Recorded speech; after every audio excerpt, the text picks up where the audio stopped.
ಇಷ್ಟಾರ್ಥ. ನಾವು ದೇವರಲ್ಲಿ ಅನೇಕ ಕೋರಿಕೆಗಳನ್ನು ಕೋರ್ತಾ ಇರ್ತೇವೆ.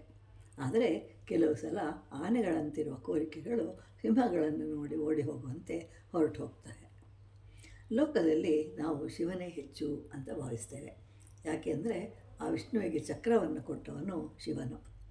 ವಿಷ್ಣುವು ಈ ಲೋಕವನ್ನು ಪಾಲಿಸಲು ತನಗೆ ಬೇಕಾದ ಶಕ್ತಿಯನ್ನು ಪಡೆಯೋದಕ್ಕೋಸ್ಕರ 1,000 ವರ್ಷಗಳು ತಪಸ್ಸನ್ನು ಮಾಡ್ತಾನೆ. ಬಳಿಕ ಅಲ್ಲಿಯೇ ಇದ್ದ ಸರೋವರದಲ್ಲಿ ಬೆಳೆದಂತಹ 100 ತಾವರೆಯ ಹೂಗಳಿಂದ ಶಿವನನ್ನು ಪೂಜಿಸ್ತಾ ಇರ್ತಾನೆ. ಹೀಗೆ 1,000 ವರ್ಷಗಳು ಕಳೆಯುತ್ತೆ. ಒಂದು ದಿನ ಶಿವನು ವಿಷ್ಣುವನ್ನು ಪರೀಕ್ಷಿಸಬೇಕು ಅಂತ ಅಂದ್ಕೊಳ್ತಾನೆ. ಆದ್ದರಿಂದ 2 ತಾವರೆ ಹೂಗಳನ್ನು ತಾನೇ ತೆಗೆದುಕೊಂಡು ಬಿಡ್ತಾನೆ.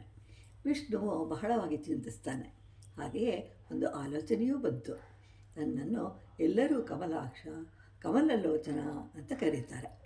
ಕಮಲಾಕ್ಷ ಅಂತಂದರೆ ಕಮಲದಂತಹ ಕಣ್ಣುಗಳು ಉಳ್ಳವನು. ಕಮಲಲೋಚನ ಎಂದರೂ ಅದೇ ಅರ್ಥ ಬರುತ್ತೆ.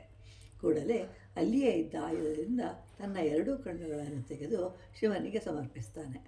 ಇದರಿಂದ ಸಂತೋಷವನ್ನು ಪಟ್ಟು ಶಿವನು ಪ್ರತ್ಯಕ್ಷನಾಗಿ ಸುದರ್ಶನ ಚಕ್ರವನ್ನು ಕೊಟ್ಟು ಇದರ ಸಹಾಯದಿಂದ ಲೋಕರಕ್ಷಣೆಯನ್ನು ಮಾಡು ಅಂತ ಹೇಳ್ತಾನೆ. ಹೀಗೆ ಕುಬೇರನಿಗೂ ಕೂಡ ಸಂಪತ್ತನ್ನು ಕೊಟ್ಟವನು ಶಿವನೇ ಆಗಿರುವನು.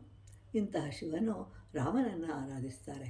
ಅಂತಹ ಶಿವನಿಗೆ ನಮನಗಳು.